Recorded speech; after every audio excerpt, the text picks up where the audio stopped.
Bismillahirrahmanirrahim. Assalamualaikum warahmatullahi wabarakatuh. Nah, pertemuan kali ini kita akan membahas mengenai sintesis protein. Apa itu sintesis protein? Sintesis protein merupakan proses pembentukan protein. Nah, kali ini kita akan membahas bagaimana sih protein itu terbentuk. Di dalam proses pembentukan sintesis protein itu ada dua tahapan dalam proses pembentukannya, yakni transkripsi dan translasi, di mana tahapannya sama, ada 3 tahapan masing-masing transkripsi dan translasinya, yakni inisiasi, elongasi, dan terminasi.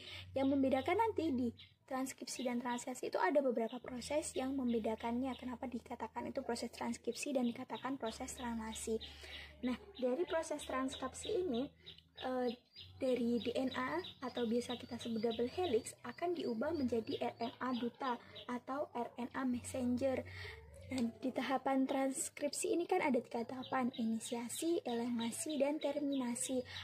Nah, di tahap inisiasi ini ada tata box yang membantu prosesnya. Terus pada tahap elongasi dibantu oleh RNA polimerase.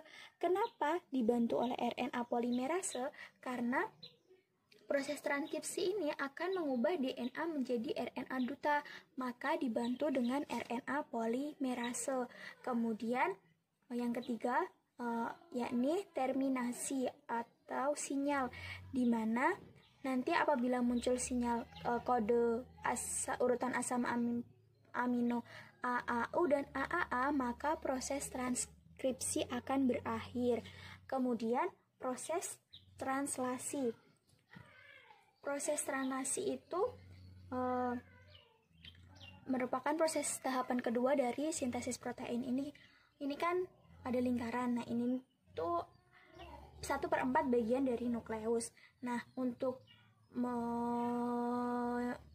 ke tahap translasi, maka tadi RNA duta ini akan keluar menuju sitoplasma. Nah, setelah menuju sitoplasma akan masuk ke ribosom ini.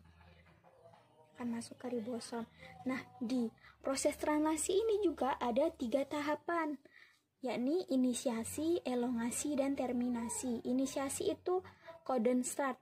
Apabila ditemukan AUG dan sejenisnya yang lain, codon yang lain, maka akan memulai proses translasi, kemudian elongasi oleh RNA-T dan terminasi codon stop.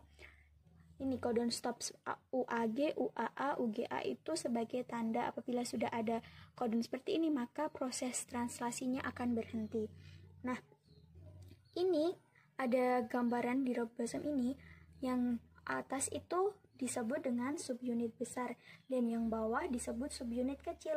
Nah, di dalam subunit besar ini ada 3 situs, yang di sini ada 3 huruf ya, E, P, dan A. Nah, apa itu situs EPA? Kalau di buku itu biasa disebut dalam bahasa Inggris E itu beside, dan inside. Nah, situs E ini berfungsi untuk keluarnya RNA-T yang sudah tidak mengikat asam amino. Kemudian untuk situs P, beside, untuk pengikatan peptida yang akan dibentuk protein. Nah, kemudian situs A itu berfungsi untuk masuknya pengikatan awal RNA duta terhadap asam amino. Nah, 3 situs ini nanti kita akan bahas di proses detail dalam tahapan translasi. Nah, kita ke gambar sebelah kanan ya. Oke, kita akan membahas gambar bagian kanan. Di sini kan sudah ada gambar. Di bagian tengah, situs P kan sudah berfungsi sebagai pengikat asam amino. Sudah ada 4 asam amino, 1, 2, 3, 4 yang berikatan. Nah, kali ini kita akan membahas urutan asam amino yang kelima, yang diterjemahkan oleh asam amino kan RNA duta. Makanya itu di bagian merah ini nanti yang diterjemahkan.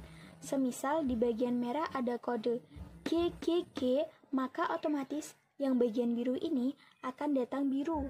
RNAT menjadi tulisan ini CCC otomatis. Semisal ada kodon yang datang, entah CCC, GGG atau kodon-kodon yang lain, maka otomatis bagian biru ini akan membawa RNAT.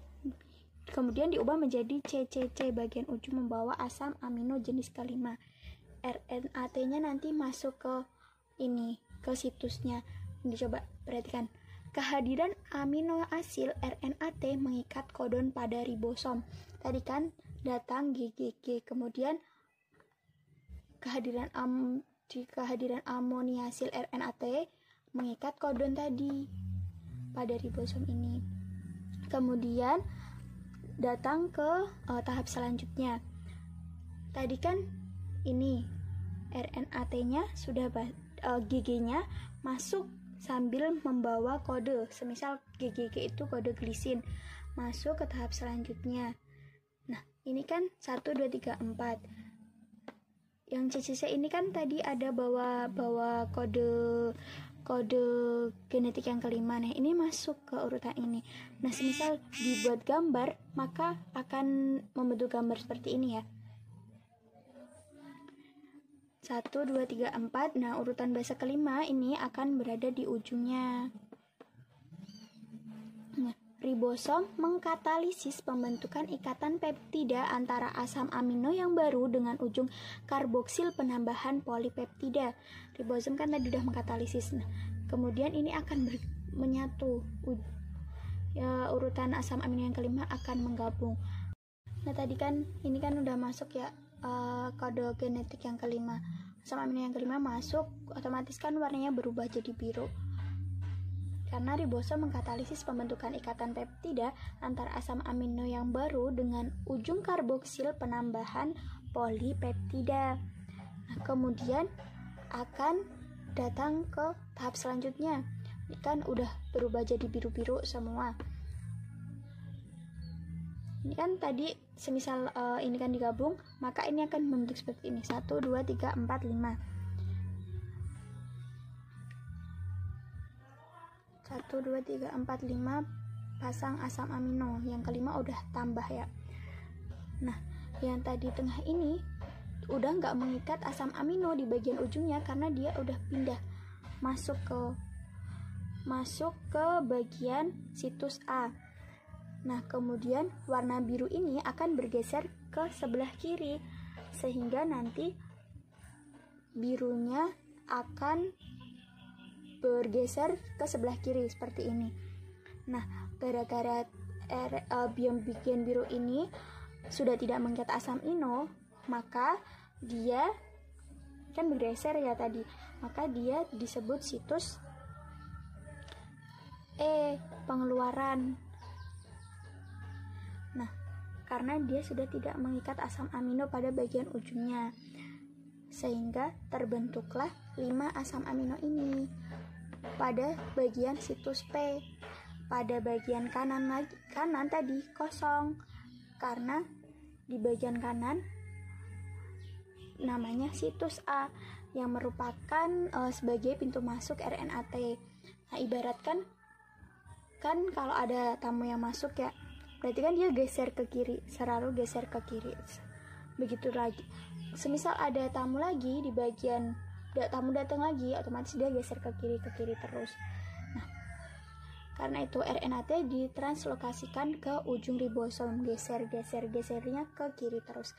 Ini semua prosesnya akan berlangsung sampai dia bertemu dengan codon stop UAG, UAA, UGA.